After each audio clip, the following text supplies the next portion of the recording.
Huh? It's not such a problem.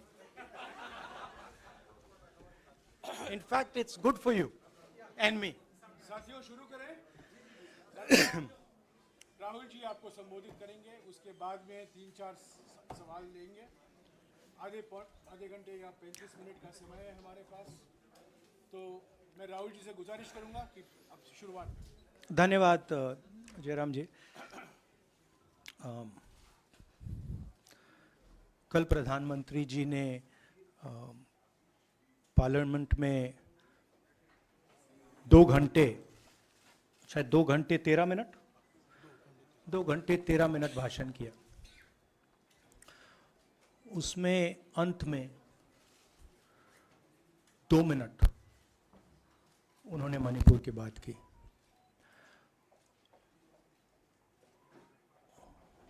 Manipur में महीनों से आग लगी हुई है, लोग मारे जा रहे हैं, बलात्कार हो रहा है, बच्चों को मारा जा रहा है। और अगर आपने देखा होगा कल, तो प्रधानमंत्री हंस हंस के बोल रहे थे, मुस्कुरा रहे थे, जोक्स क्रैक कर रहे थे, हंस रहे थे। ये उनको शोभा नहीं देता है। हिंदुस्तान का प्रधानमंत्री, अगर इस देश में हिंसा हो रही है, दर्द हो रहा है, हिंदुस्तान के प्रधानमंत्री को 2 घंटे मजाक नहीं उड़ाना चाहिए। विषय कांग्रेस नहीं था, विषय मैं नहीं था, विषय मणिपुर है। मणिपुर में क्या हो रहा है और उसको एकदम क्यों नहीं रोका जा रहा है, ये विषय है। मैं आपको अपना एक्सपीरियंस देता हूं, जो मैंने शायद अभी तक बोला नहीं, शायद पहले बोल देना था। मैं अब तकरीबन 19 साल से राजनीति में हूं और मैं हर स्टेट में गया हूं। बाढ़ आए, तूफान आए, सुनामी आई थी, हिंसा होती है, हम जाते हैं। 19 साल के एक्सपीरियंस में जो मैंने मणिपुर में देखा और सुना, वो मैंने कभी पहले नहीं सुना था। मैंने पार्लियामेंट में बोला कि प्रधानमंत्री जी ने, अमित शाह जी ने भारत माता की हत्या की है, मणिपुर में भारत को खत्म कर दिया है। मैंने ऐसे नहीं बोला था, ये खोखले शब्द नहीं है। मैं आपको समझाता हूं मैंने ये बात बोली क्यों। जब हम मणिपुर पहुंचे, हम लैंड किए, हमें मणिपुर में दौरा करना था। जब हम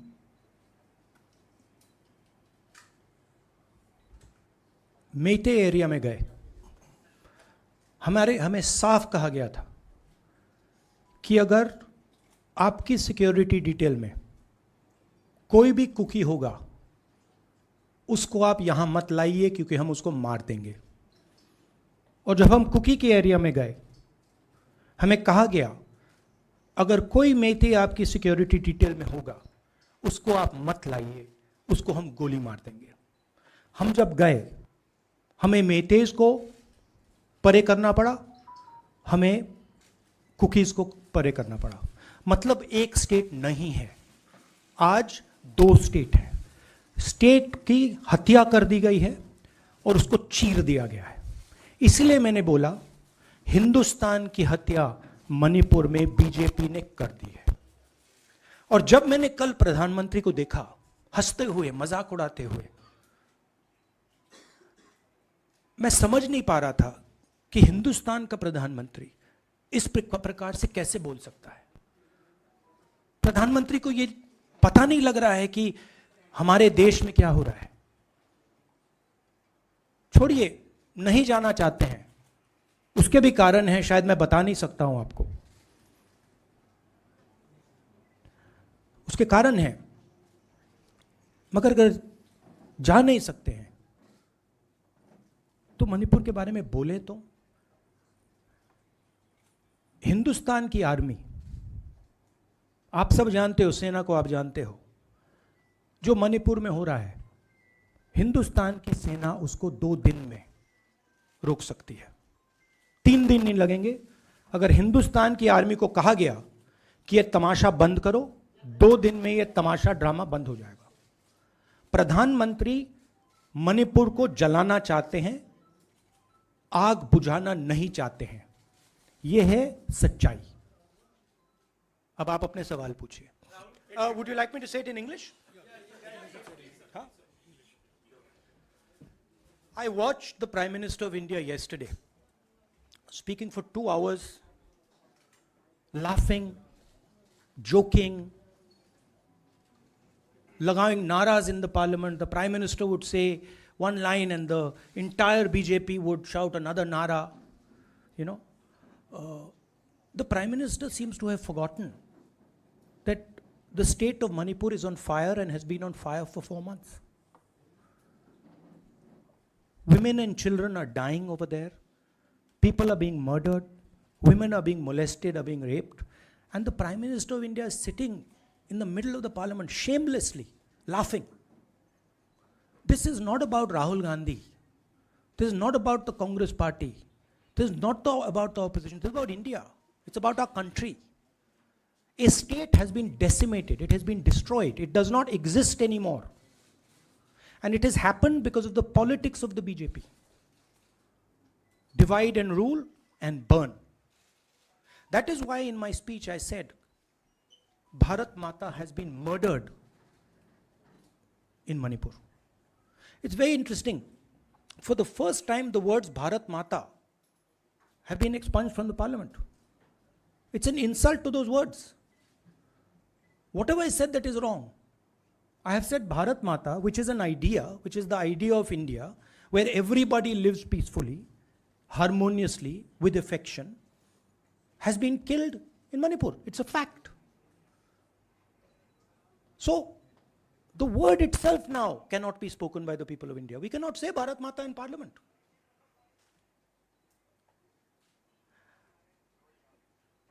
I want to tell you about my own personal experience of Manipur.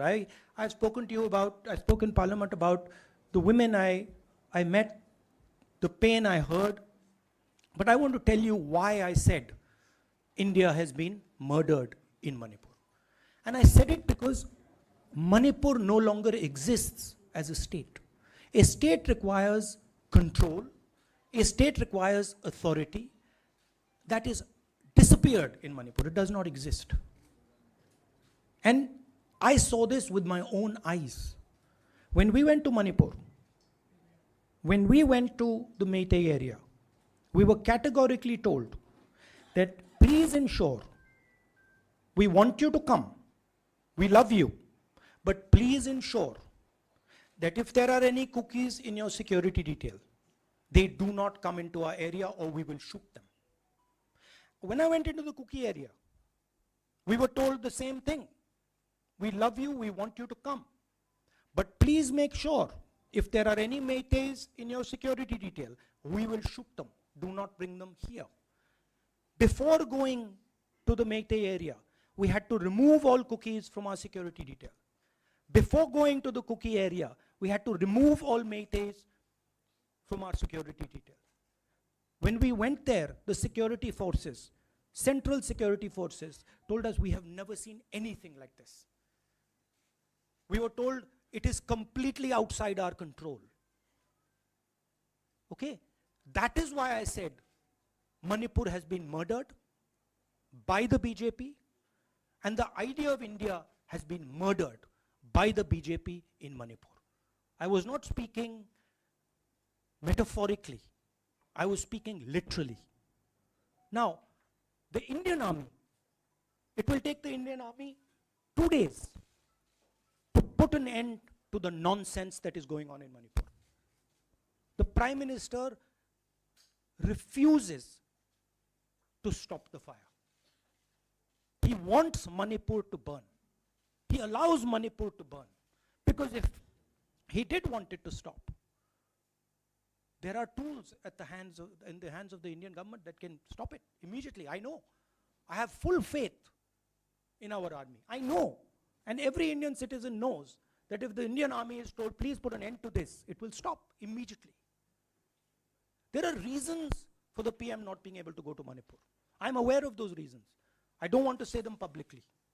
But there are clear reasons as to why the Prime Minister is not going there. That is why we wanted the Prime Minister to speak in Parliament. That is why we wanted Manipur to be on the agenda in Parliament. And what did the Prime Minister do? He ridiculed the state. He ridiculed the women of the state. He laughed at the women of the state. That's the truth. Now please ask your questions. Sanjeev mic देना यार. Finally, I just want to say one thing again in English. See, the Prime Minister, when he becomes Prime Minister, he ceases to be a politician. He becomes the representative of the voice of this country. The politics should be put aside. And the Prime Minister should speak not as a petty politician, as the leader of a political party, but the Prime Minister should speak with the weight of the Indian people behind him. And it's tragic to watch Mr. Narendra Modi. It's sad, because the Prime Minister does not understand what he actually is. He is our representative. He's my representative. He's all our representative. And watching the Prime Minister spend 2 hours talking about the Congress, talking about the opposition, making ridiculous remarks about the name, this really does not do justice to an Indian Prime Minister. I've seen Prime Ministers from the Congress party, I've seen Prime Ministers from the BJP, I've seen Mr. Vajpayee, I've seen Mr. Dev Gowda. None of them have ever done this. There's a complete misunderstanding in the mind of Narendra Modi ji about what the Prime Minister of India is. Rahul ji, you wanted the Prime Minister to speak in Parliament, and now that he's spoken, and you've said that he wants Manipur to continue to burn. So what is the Congress Party's next step to retrieve Manipur and save it? The only conclusion I can draw, because the Prime Minister has tools in his hand that can stamp out the fire in Manipur certainly within 3 or 4 days. But for some reason he's refusing to use those tools. Right? The Prime Minister could at least go to Manipur, talk to the communities, and say, I'm your Prime Minister. Let's start talking. It will be taken seriously. So I don't see any intention. Rahul ji कल ये भी प्रधानमंत्री ने अपने भाषण में कहा कि 2018 में ये लेके आए थे, 2023 में विश्वास प्रस्ताव लेके आए और 2023 में भी लाएंगे. तो एक तरीके से उन्होंने साफ तौर पर ये कह दिया कि मैं तो हमारी सरकार अगली बार भी बन रही है. एक पॉलिटिकल बात भी उन्होंने कही. तो आप उनके पूरे भाषण को आप ये कह रहे हैं कि पॉलिटिकल भाषण ज़्यादा था, मणिपुर पे बात बहुत कम थी. तो इसको कैसे देखते हैं? नहीं, भाषण हिंदुस्तान के बारे में नहीं था, भाषण नरेंद्र मोदी जी के बारे में था. वो अपनी राय, अपनी राजनीति, अपने एम्बिशंस वो आपको दे रहे थे. सवाल ये नहीं है कि नरेंद्र मोदी जी 24 में प्रधानमंत्री बनेंगे या नहीं. सवाल ये है कि मणिपुर जल रहा है, महिलाओं का बलात्कार हो रहा है, लोग मारे जा रहे हैं. सवाल ये है, अगर ये प्रधानमंत्री कहना चाहते हैं तो ये पब्लिक मीटिंग में कहें. मजाक बनाना चाहते हैं तो जब मणिपुर नहीं चल रहा है तो करें. बट प्रधानमंत्री को ये समझ आनी चाहिए, बात समझ आनी चाहिए कि पार्लियामेंट में जो चर्चा हो रही थी वो उनके बारे में नहीं थी, वो मणिपुर के बारे में थी. सर नमस्कार. कल प्रधानमंत्री ने बार बार कांग्रेस का नाम लिया और ये आरोप लगाया कि नॉर्थ ईस्ट और मणिपुर की सारी समस्याओं के कांग्रेस जिम्मेदार. आप क्या जवाब देंगे? नहीं, अभी मैंने बोला ना, वही तो जवाब है. मुझे प्रधानमंत्री को जवाब देने की जरूरत नहीं है. मैं सिर्फ ये कह रहा हूं कि एक स्टेट की हत्या की गई है, भारत माता की हत्या कर दी गई है मणिपुर में. भारत माता की हत्या मणिपुर में कर दी गई और प्रधानमंत्री लोकसभा में मजाक उड़ा रहे हैं, हंस रहे हैं, नारे लगवा रहे हैं, मुझे क्या जवाब देने की जरूरत है?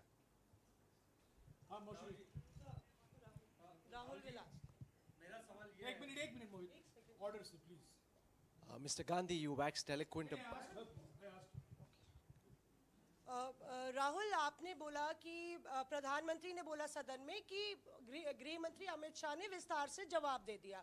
अमित शाह साहब ये कहते हैं कि मणिपुर के सीएम को हटाने की जरूरत इसलिए नहीं है क्योंकि उन्होंने हमारी पूरी बात सुनी और वो कभी भी कोई हमने डीजीपी चेंज किया, डीजीपी चेंज कर दिया, उन्होंने जो भी प्रशासनिक व्यवस्था हम चेंज करना चाहते थे, इसलिए मणिपुर सीएम को हटाने मणिपुर की सीएम, जब मैं मणिपुर गया, मणिपुर सीएम ने जो मणिपुर में हजारों वेपन्स जो लूटे गए, वो मणिपुर सीएम के नीचे ही हुआ। तो क्या अमित शाह चाहते थे कि ये हजारों वेपन्स लूटे जाएं?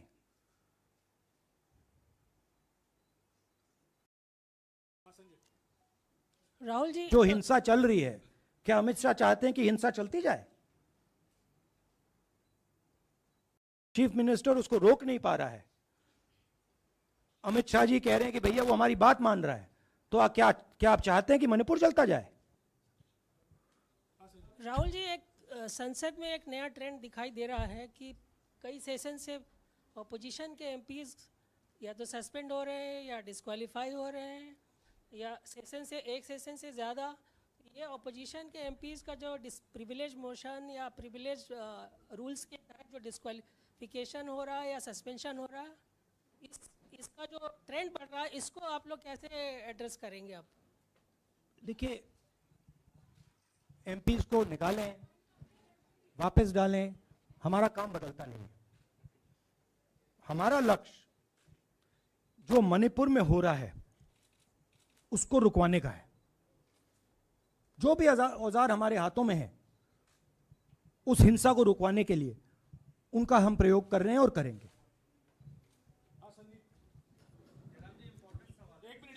Yeah, Mr. Gandhi, you talked about using the army, deploying the army to control violence. You spoke that in Parliament. You've repeated here. But the BJP has criticized you and even previous Congress governments, saying that we want to solve the issue through dialogue. And they've criticized that in the 60s, in 64, the Mizo National Famine Front was bombed by the Indian Army, by the Indian Air Force. So they said that, you know, they do not believe I have never heard in my entire career, I have never been told anywhere I have been in India that if you take this person as a security officer with you, we will put a bullet in his head. I have never heard it. And I heard it twice in Manipur. That means there is no dialogue in Manipur. There is pure violence taking place in Manipur. The first step is to stop the violence, put an end to it. I point out the army, but what I mean is that the Prime Minister has multiple instruments in his hands. He's not using them. It's been burning for 4 months. He's doing nothing and he's laughing. I'm amazed people can't see this. That he's sitting in Parliament and laughing. Jairam ji, Last question. Jairam जी, मोहित दुबे हूँ news nation से। आपने 37 minute का भाषण। जयराम जी, राहुल जी नहीं मतलब आप मुझसे जयराम कर रहे हैं या उनसे? राहुल जी, जय सिया राम। राहुल जी, आपने 37 मिनट का भाषण लोकसभा के भीतर दिया और 37 मिनट में सिर्फ आपको करीब 14 मिनट ही दिखाया गया, बाकी आपके चेहरे पे कैमरा नहीं था। और आप मणिपुर गए, मैक्सिमम टाइम आपने मणिपुर के ऊपर बोला। इस परंपरा को आप किस तरीके से देखते हैं? पता नहीं, शायद कॉन्ट्रडिक्शन है। शायद पीएम मेरा चेहरा टीवी पे नहीं देखना चाहते, मगर फिर पीएम मेरी वीडियो के बारे में बात करते हैं। तो पता नहीं क्या है, बट मुझे लगता है शायद उनको मेरा चेहरा टीवी पे देखना अच्छा नहीं लगता। कोई प्रॉब्लम नहीं है। जो मैंने बोलना था, देखिए मुझे अपना काम करना है। मैं जानता हूं कि मीडिया पे कंट्रोल है, लोकसभा, राज्यसभा, टीवी पर कंट्रोल है, वो उसके बारे में मैं कुछ ज़्यादा नहीं कर सकता हूँ, मगर मुझे अपना काम करना है, मैं अपने काम को करता हूँ। जहाँ भी भारत माता पर आक्रमण होगा वहाँ मैं आपको खड़ा मिलूंगा, भारत माता की रक्षा करते हुए मिलूंगा।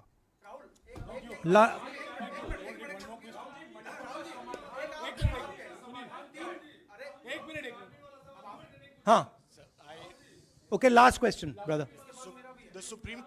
The Supreme Court has already said what it has in terms of a constitutional breakdown, as well as now, you are asking for the army. Do you believe that Article 356 is the only way out? Or I'm not asking for anything. Please don't misunderstand. It is not my place to decide which tool the Prime Minister can use, which instrument he should use. I am pointing out that there are multiple instruments that the Prime Minister has at his disposal, and he is not using a single one. I'm pointing out that Manipur has been burning now for 4 months, and the Prime Minister is in a very good mood. He's sitting in Parliament, he's laughing, he's joking, his entire cabinet is in giggles. This to me seems completely insane. This has got to stop. India is burning in Manipur. The idea of India has been destroyed in Manipur. Let's rebuild it quickly. Thank you.